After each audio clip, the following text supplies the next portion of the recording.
Assalamu alaikum. Once again with a few people with a new topic of English grammar, and that's so important. Name is love plus gerund, mostly used in English grammar by native speakers and Europe countries, right? So let's get started and first up. Mungsara love plus gerund. That's it already. Gura mungsara ci single structure ragale the subject plus love plus gerund. यानी मुंगसर चिकम gerund ते देना बाद rest part of the sentence है gerund से ते वेले कि gerund सिर्फ दुम्बरा और गोरो के चिदा gerund से ते वही gerund मुंगसर दे च which function as a noun यानी the noun पशान ते कार के this is called gerund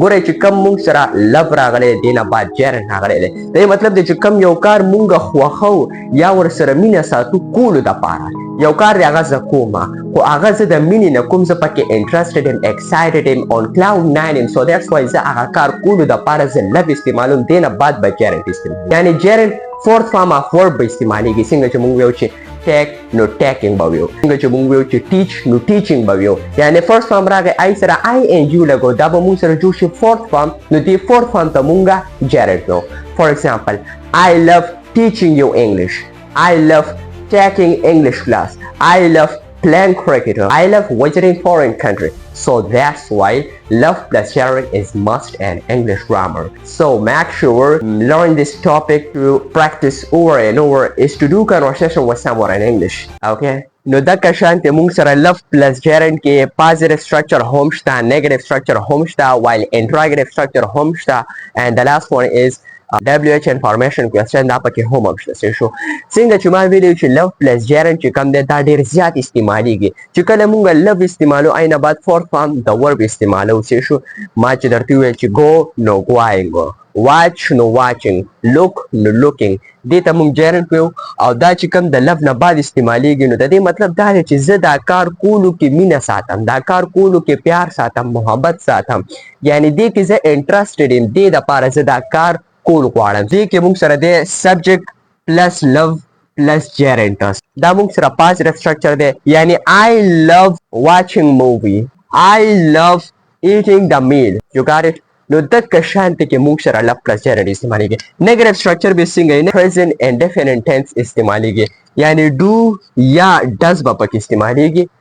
او not صحیح شو negative structure دی نو not به پکې ضرور استعمالېږي plus gerund او وکه شانتی دی یعنی love plus gerund ګوره یو کار چې کله ستاسو پکې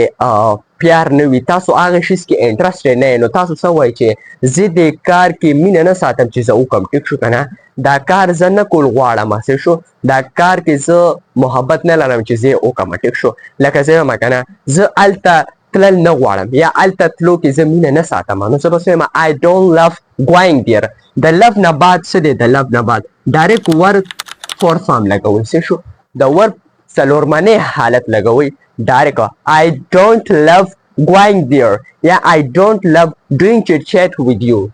زه تا سره ګپ شپ لګول نه غواړم یا مینه پکې نه ساتم دې ته ویلی کېږي څه شو موږ سره چې کوم انټراګریف دی یعنی do does به پیله راشي او سبجیکټ په ورپسې راشي do does plus subject plus love plus gerund for example ته فلم کتللو کې مینه ساتي ته فلم کتللو کې انټرسټډ یې نو زه څه وایم do you love watching movie دا ور به پکې ګوره فور فارم راځي بیا وایم ښه زه وایم چې ته اوبه څکل غواړې اوبه څکلو کې مینه ساتي یعنې ته پکې خوشحاله یې چې اوبه څکې شو ها this is possible right this is an example do you love drinking water صحیح شو do you love drinking water ته غواړې ته مینه ساتي چې ته